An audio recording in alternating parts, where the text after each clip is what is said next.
Hello and welcome to Diana's Makerspace. We're having a family meeting where we're going to discuss certain things rather than just meeting at weddings and funerals. Um, I, I'm wearing the red lingerie. Next to me is my grandmother Anastasia wearing the purple lingerie. Um, moderating is Barbie, and next to Barbie is Jane, my aunt. And Mike has volunteered to let Uncle Bruce channel in until we can get Uncle a Barbie for Uncle Bruce. Next to Bruce and Jane are my parents, Henry, and my mother, Suziska. Well, Diana, would you like to start? Yes. Well, reason why I wanted to have this discussion is because we always only met at weddings and funerals, and I think basically we need to have a discussion about some things because I can tell even with Uncle Bruce's photo that basically he's still confused about why I transitioned and other things. Oh, Jane, did you want to hop in? Yes. Well, Bruce and I are still confused. I'm understanding more now that I'm able to channel and see how you live in that though. Oh, Henry and Susan. Well, Jane, um, we understood that Diana was transgendered at a very early age when we talked with you about that. And we agreed basically to not have Diana transition at an early age when she was 7 years old. Diana actually waited until she was almost in her 40s. And well, Henry, do you want to jump in? Yes. Well, I asked Diana not to transition because I was concerned about Susan's health, and I was afraid that it would shock her. Yes, and I understand that, but I wish we would have let Diana transition sooner when she did in college, like that, and she would have had she it would have been better for her because it would have put her through less emotional trauma and less physical trauma like that, though. And Jane, Bruce, you would have had you would have had you would have had nieces and nephews, and we would have had grandchildren. Well, I don't understand that. How could if Diana transitioned? How could she have children? Children? That's ungodly. Jane, please. I understand you still sort of have some old thoughts of that bad church in Madison, and what Diana was planning to do is Diana and her parents had agreed that she would adopt, and that she would adopt children, or basically if she met someone that had children, she'd marry someone that had children. Well, really, how come you never told us about this or shared this with us? Well, guys, whenever we met at weddings or funerals, especially when we met at Ellen's wedding in 1984, I came wearing a Gucci tie. You guys made Jane, you made such a fuss that even I was so upset I didn't even go to the break dance demonstration. Well, that's the reason why you didn't go to the breakdance demonstration. Yes, because what happened was, I just was so upset because I thought I was doing something great to the wedding, and I could tell that. And also, also, you met a nice girl you were talking with, and who's tending bar, and Jane, you shouldn't have made such a fuss. Well, Susan, I don't want Diana to marry below her class. Jane, um, we live in Kenosha. There are many people who are Italian from Kenosha that run very good businesses and are very good people. And Jennifer was studying going for a master's in molecular biology. Well, biology is a wasted major. Uh, Jane, please. This time Susan is right, and that's why when I went down, I sort of just watched, And I remember when I bought said I was going to buy Diana her first legal drink. I remember how Jennifer chuckled. What do you mean she chuckled? Well, actually, that was Diana's fourth scotch. I thought Diana was a teetotaler. She always, everyone who. Yes, Jane. Diana knows that you sent people to spy on her and even spy on who she dated in that though. But it shouldn't have been that way. Now, ladies, please let's it's good we present back on, but let's keep it forward. Diana, would you like to add in on this? Yes, well, it did help, basically that no, Jennifer did, and when I did talk with Jennifer, I told her that basically I was transgendered, but I wasn't sure, about how what I was going to do regarding being transgender, whether getting the operation or not. Currently, I live without the operation. I live pre-op, and what happened was if I could have worked half time, continued to work half time, I would have continued to work half time rather than transitioning. But when I had the one thing happen at SCS where they did the political thing, and with the Clinton administration, then what happened was that halftime thing was over because when I come back to Midwest, I had to make a choice. And even in Chicago, only place I could work in Midwest was the north side of Chicago, basically.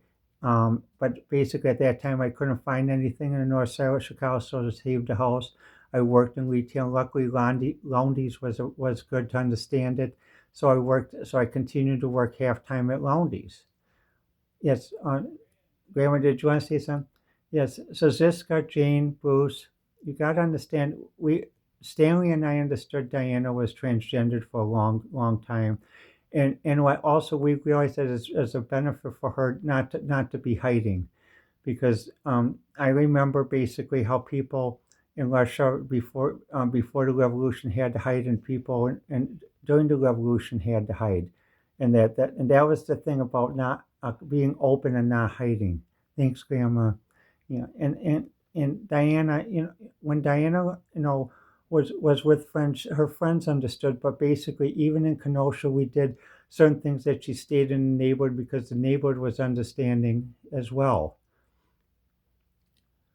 So you mean Kenosha's not just a labor town? Kenosha's not just a no, Jane. So Ziska, do you want to jump in? Yes.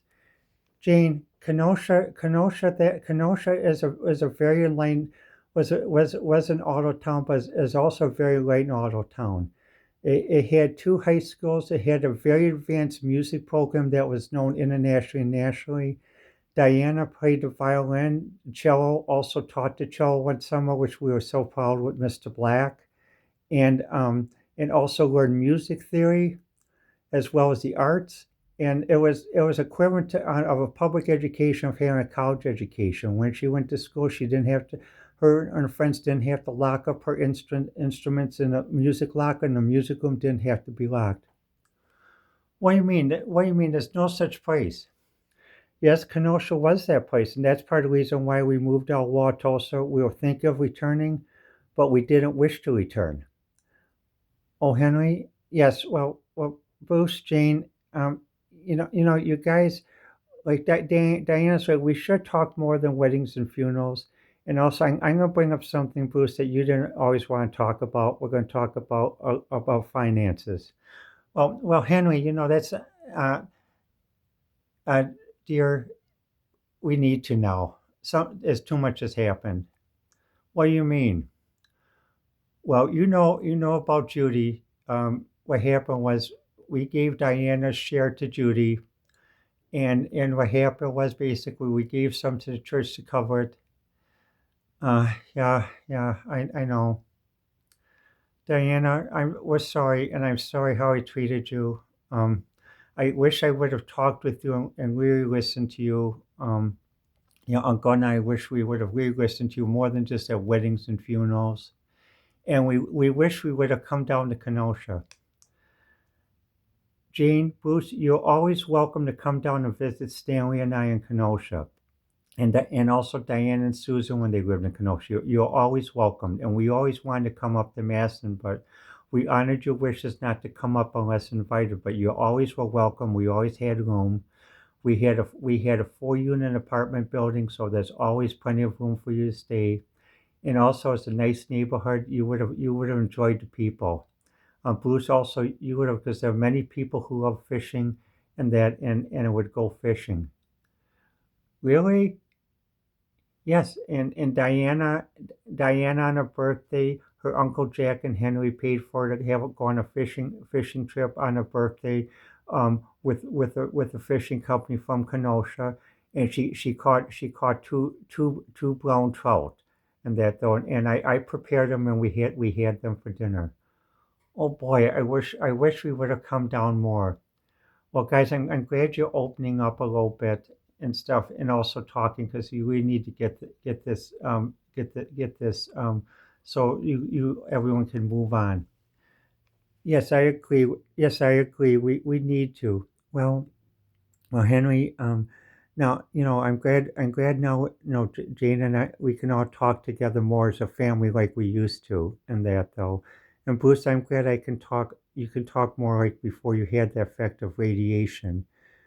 All of us understood that radiation affected you, like Diana says, it reprogrammed your brain and reprogrammed your neurons. So we understand some of the glitches, and Diana understands it more in that due to her biomedical neurobiology and cognitive background. Thanks, ma'am. Yeah, Bruce, the thing that I always liked is when we could always talk. One time you came down to Kenosha and we did talk, and we actually did bond, because I understood some, and you understood something about me as well, more than just at the constraints of weddings and funerals. And Jane, also when you guys were out of control of that bad church you went to in Jane, your sorority. You mean that's part of the reason why you were so inhibited when you came to Wednesday? Yes, because some of your sorority members and their daughters were very bitchy and very catty and snippy in that though. And that's also the reason why, even when some of them tried to ask me for dates, I refused. So it was because basically you felt that they were put up to it.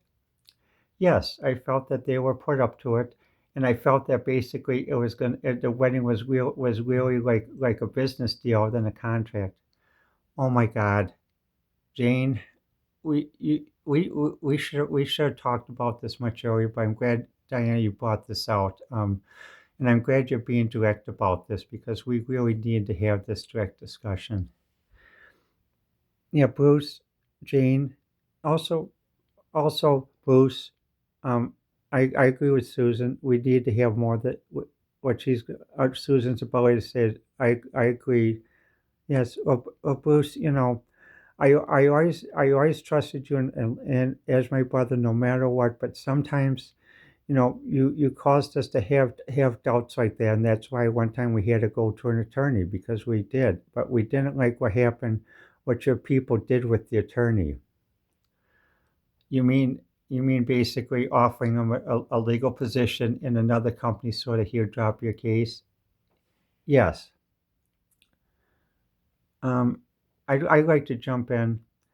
I remember basically, because of all that, at many years, one thing I am glad about, Dad and Bruce, what you guys did is encourage me to take business classes, but not at Parkside, but learned business on the side. And then years later, I took business classes at University of Phoenix, where I obtained my MBA in doctoral in management, organizational behavior. But even when I was 20, when I was 21, um, I realized that basically the trust fund wasn't going to be there for me, and I had to make my own way. And that's why I adopted a Republican lifestyle, to live by my own income, live by my own creations and my own work. And that's also why I understood, Mom and Dad, that why, even though you wanted to get me a car and wish you would have got me a Corvette at age 16, due to control that basically Bruce and Jean were from the church and the bad sorority and some other financial dealings that you couldn't even co-sign. I know. Do you still feel bad about not getting the Corvette? No, because I'm glad basically that I was able that made me self-reliant and that I was able to get everything because I was able to get everything, and including the Lincoln and that though I'm glad you helped with that to get some of the things done and get it repaired one time when I was at work. Well, we're very proud of you, and we're proud of you as well. Barbie, did you have something? Yes. Well, Diana is self-reliant, and she provides for all of us. She makes a nice, safe, and happy home for us. We watch TV, and even with the income Diana has, is a modest income, but she basically provides a lot of things for us, and also we share with each other. Oh, Grandma? Yes. Well, Suziska, Henry, Jane, Bruce. Diana has done very well like that though and stuff. And basically Stanley would be very happy as well like that to see that. Even in the military, that when Diana was in the military, even being basically transgender, Diana knew that she couldn't serve in the military, but she still helped in Operation Desert Shield, Desert Storm in the war, like the way Stanley did in World War I. And also she was injured in a way like Stanley was too. So to use Diana's term, she went through the rabbit hole. Wait, you actually were in the military? Yes, Bruce. Diana, you were? Why didn't you tell us about it? Well, by the time the first Gulf War came, communications had broke down. We didn't know how to reach you. Right, that's right, Jane. The only way we knew how to reach you was basically it was Sally who it was Sally who basically allowed us to keep in communication with her while she lived, and also Ellen. But we sent letters, but I don't know I don't know if you ever read them because they always forwarded our letters to you. Oh boy, I'm sorry. I just I see what you're saying about the snippiness and the cattiness because I threw the letters away in the garbage unopened. Gene, I mentioned to you long ago that you should have opened those letters and read them, and that though, and even that we should have made a phone call. Well, we didn't have the number. Um, our number was the same for many years, and we had a landline phone, and that though. Yes, I know, and like that though. That's well, it's good you guys are finally discussing things that you've been holding back and getting it out of your system because this is important for yourself to move on and grow as a family. So Ziska, Bruce, Jane, it's good we finally can have it and meet like this. So other than weddings and funerals, and also we can meet and we can watch TV with Diana and do activities with Diana like the cotillion and other things. Thanks, Grandma. Well, also, Diane, I just want to say I like how you have your hair, and that though, because that's a beautiful. I wore cornrows like that when I was younger. I remember Dad told me. Yes, when what happened when we were watching Ten, I mentioned when the movie Ten was popular. I was mentioning how Bo Derek had cornrows and how your grandmother used to wear cornrows when she was younger. I remember that. I remember you mentioning that. Yes, and also, um, I could see that. Thank you, Siziska. Yeah.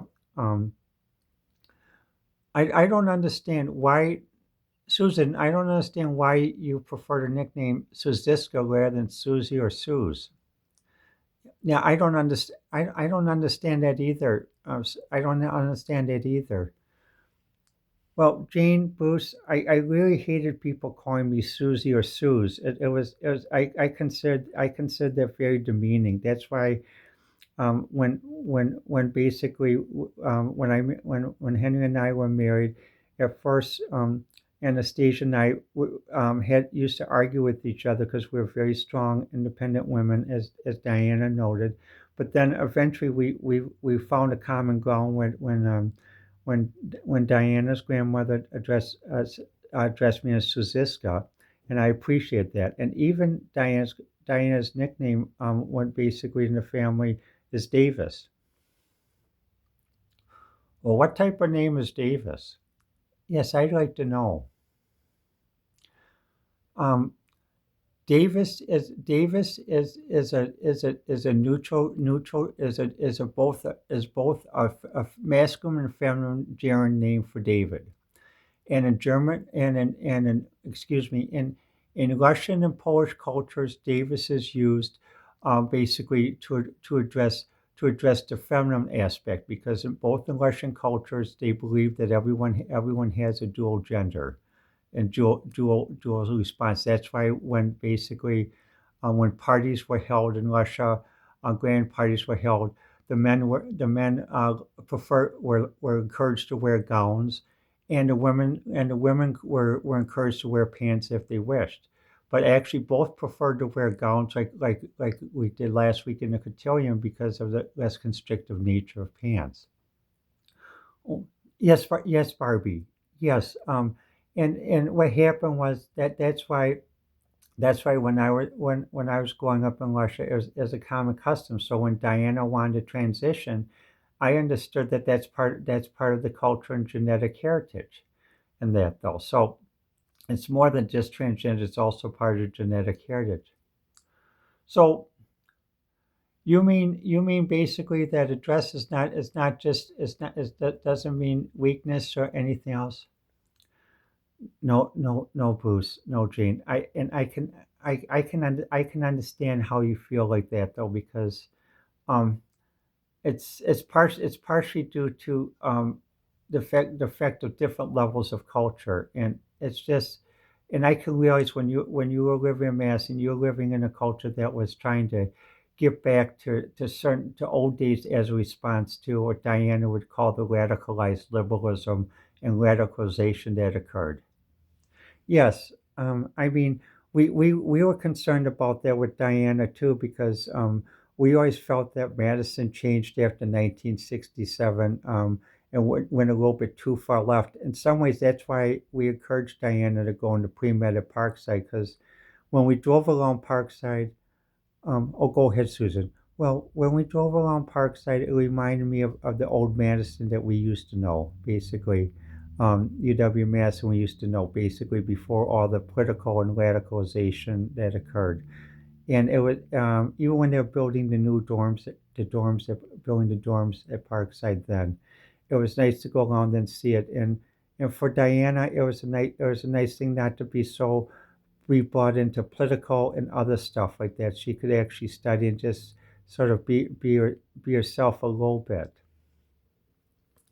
Yes, I could. And what happened was though, it was like basically for some ways very nice because the chancellor Gus Alan Guskin he'd walk the halls and many times he'd talk with me walking down the halls as I was going to lunch and he'd join us at this group of students at the table and talk as well as our professors would join us or we'd join them.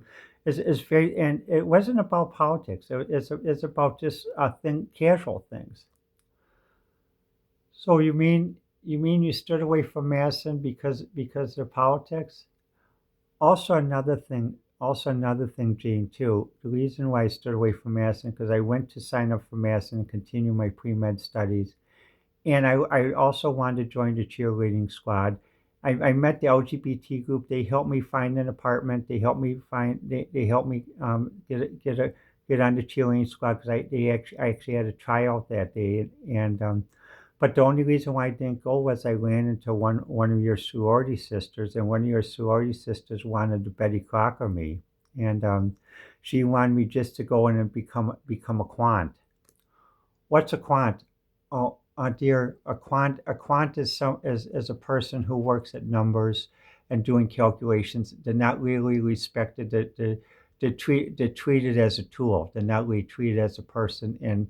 And what happens? They're always told that they're replaceable. I can understand why, Diane. I can understand why you wanted to stay at Parkside, not go to Madison. We do too, because we realize that too, like that though. Well, I wish you would talk more about this with us.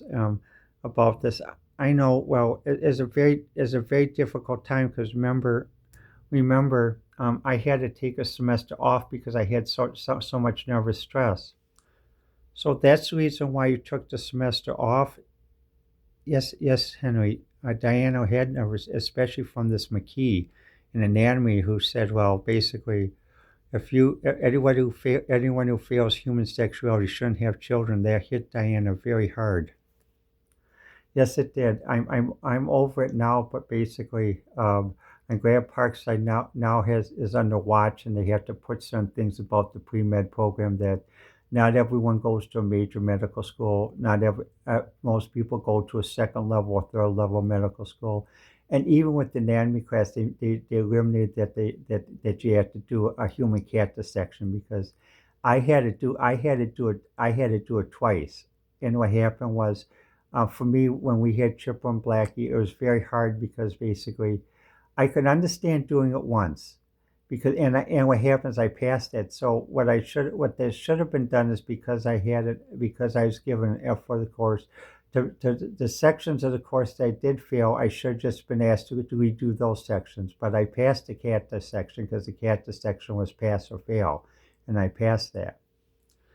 Yes, I agree, and I can see why basically even in medical school you opted to go for medical research, because the military offered you a way how to continue research without signing up for LOTC. Well, what's wrong with LOTC? They would have paid for Diana's education. She could have gone to UW Medical School.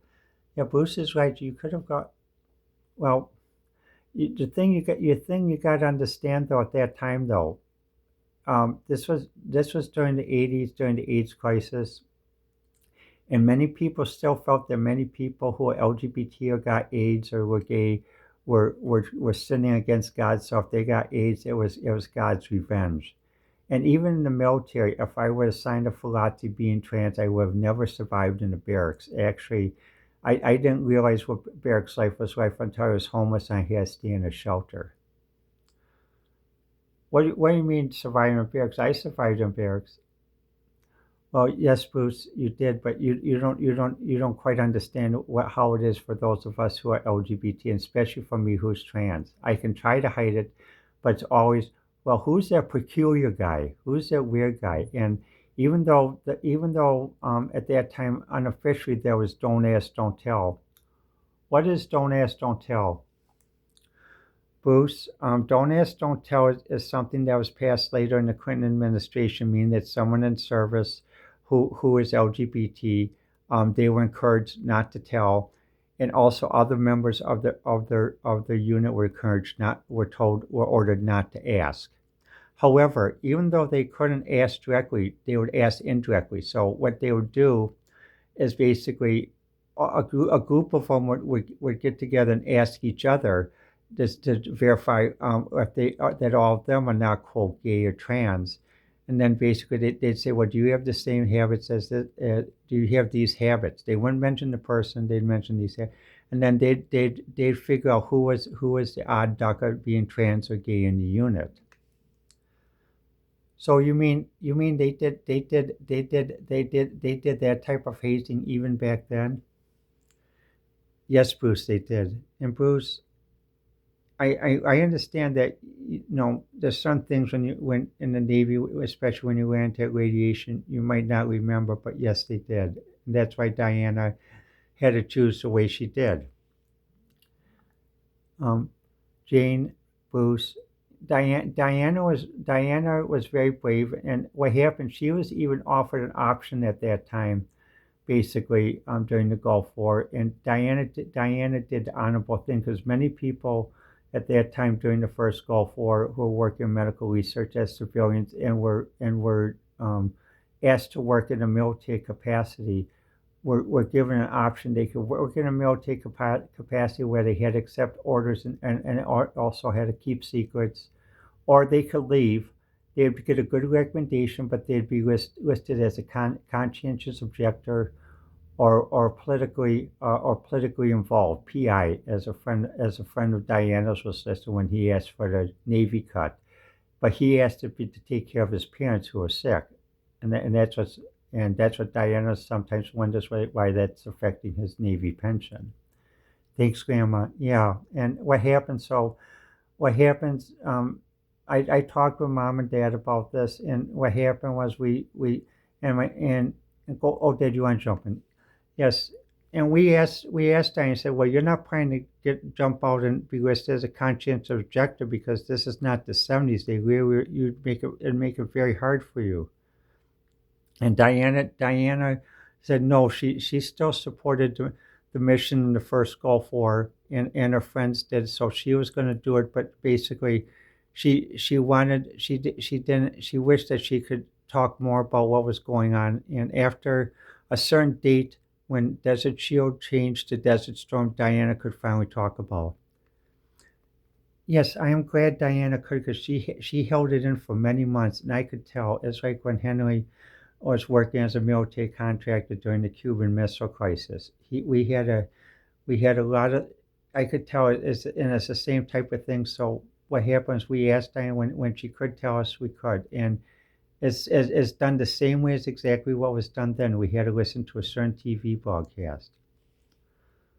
So you mean, Diana? You mean that you were drafted?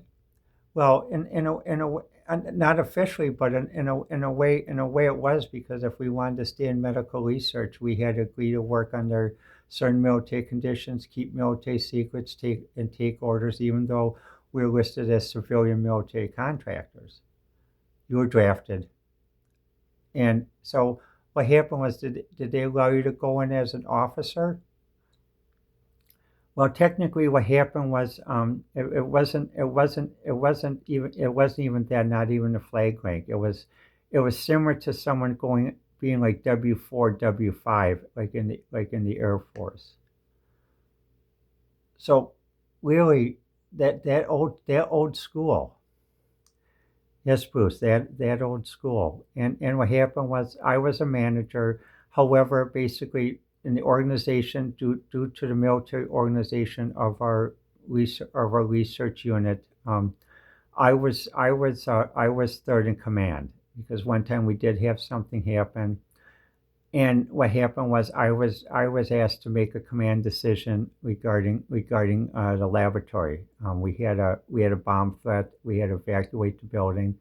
So I was told of it, and just like before with Mom and Dad, I couldn't tell my colleagues about what was happening, but everyone was asked to evacuate the building, and I was asked basically to do what I could to save the lab, the FACS lab. So I took a few notebooks with me, and I took a pack of discs with me, because we only had about 5 minutes to evacuate.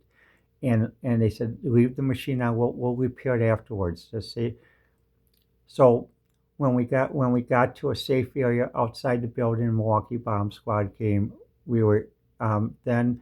What happened was, I still was not until basically the CEO gave the announcement. Then I could talk with members of the research unit who I worked with. So you were put in a very high stress, high command position. Did they pay you for it? Yes, Diana. I hope they pay. Did they pay? I hope they paid you for it. Well, not really. If I were to tell people how much I was paid, I was paid $19,000 a year back then, as for the job I did during the first Gulf War, even as a manager and being third in command, while other technicians who were of lower command responsibility were paid much more, because their skills were considered more valuable than mine, running the fluorescent activated cell sorter machine, and doing H&I work in advanced blood-based medical toxicology work, which is an oxymoron. And that's part of the reason why at one point I was so frustrated, especially when the CEO Lon died and they had bad management. That's why I asked for internal transfer. And when I couldn't do it, then that's when I walked out and I was offered a transfer over to La Jolla by the Air Force. And I consider the Air Force my big brothers and big sisters. So who did you work for beforehand? Yeah, I'd like to know which branch of service did you work for beforehand? Well, beforehand in Milwaukee, it was through the Navy and Navy Medical, but also I worked with friends in Army Medical. One of my friends actually taught aerobics. She is a colonel in the Army Medical Corps, and her friend was a major, and she also taught so they did the class together. Basically, they did basically high intensity and low intensity. Yes, that aerobics class was good for you because you got a chance to meet people, you got a chance to come out of your shell, come out of your shyness, and also, oh, go ahead, Henry. Yeah, also that was great because we're worried about that because you're watching too much Star Trek, and we're wondering if like that even like I'm glad when that Ensign Low episode came, you agreed with us to stop watching it for a while, and I'm glad you don't watch as much now. You realize that there's some dated and outdated things that were discussed there in that though. Also, when we met your instructor, we're glad that you went to the class. But I still wondered, did you have to wear a leotard? No, Mom, I didn't. I just wore exercise shorts. The reason why I wore a leotard at home is because I just like the style. I just wanted to see what it's like wearing the outfit and just seeing what it's like doing activities with it. So you didn't have to wear the leotard. Oh, that's good. That's good. Well, Diana, I was just wondering. I would I'm so sorry we didn't allow you to talk with us more often and also and your mother mentioned I don't know if your mother mentioned this. Is it about my baptism? Yes. I'm sorry that at the baptism that I wasn't present, that I felt it's more important to read a book. Yes, dear, I know you're very studious, and that's why Diana's representation chose you as a teacher, because both you and Susan were good teachers. Suziska, I'll say Suziska, as my sister, you were a very good teacher, very good, and thanks, Bruce. Thanks. I'm glad we're having this open discussion now, so we can move forward. I think we should wrap it up because Diana is getting a little bit emotional and having tears, but it's tears of joy that are coming. So, what happens for it's important that we had this, and let's have another one.